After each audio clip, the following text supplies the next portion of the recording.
À Niamey au Niger, dans un communiqué conjoint publié le 7 juin 2024 à l'occasion d'une cérémonie organisée pour le départ d'un autre contingent de militaires américains, le chef d'état-major et l'armée de terre nigérienne, Sani Kiaou, et le général Kenneth Hetman du ministère américain de la Défense ont annoncé le départ du Niger de plus de 269 soldats américains sur 946 ainsi que plusieurs tonnes de matériel depuis la signature de l'accord du 19 mai. Le communiqué stipule qu'il s'agit du début d'une série de plusieurs rotations de gros porteurs pour le rapatriement du personnel et du matériel conformément à l'accord à travers lequel les deux parties avaient trouvé un accord pour ce retrait après que les autorités militaires du Niger ont dénoncé les accords militaires avec Washington.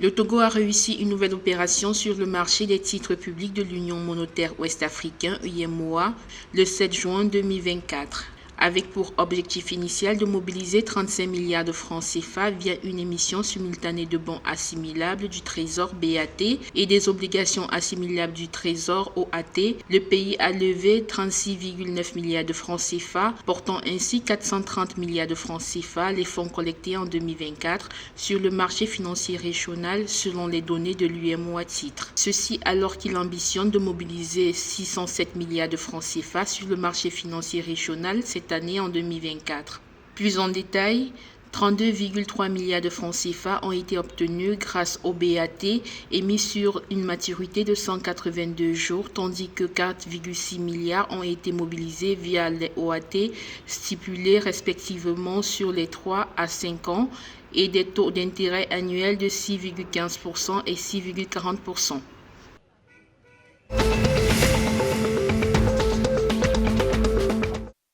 Dans le cadre de la mise en œuvre de l'adoption de la stratégie nationale d'inclusion financière 2019-2024, un atelier de partage, de progrès et de plaidoyer pour l'éducation financière et sociale en Côte d'Ivoire s'est tenu le 6 et 7 juin 2024 à Abidjan.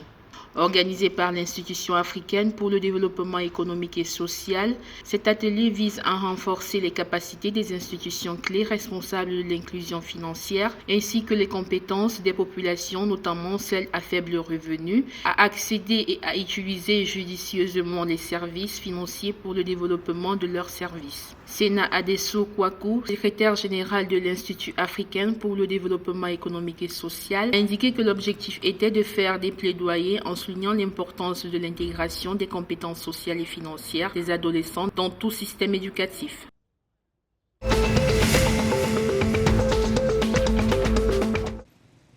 Les armées burkinabées et nigériennes ont mené conjointement le 8 juin 2024 un assaut dans la région du Sahel. Un assaut qui leur a permis de neutraliser de nombreux terroristes et de récupérer du matériel selon les sources officielles. D'importants stocks de produits alimentaires, des motos, entre autres, ont été saisis. Cette intervention des forces combattantes a rassuré les populations de la zone de Bouenga, dans la région du Sahel, et d'éviter le pire à Guénéga, dans la région du nord du Burkina Faso.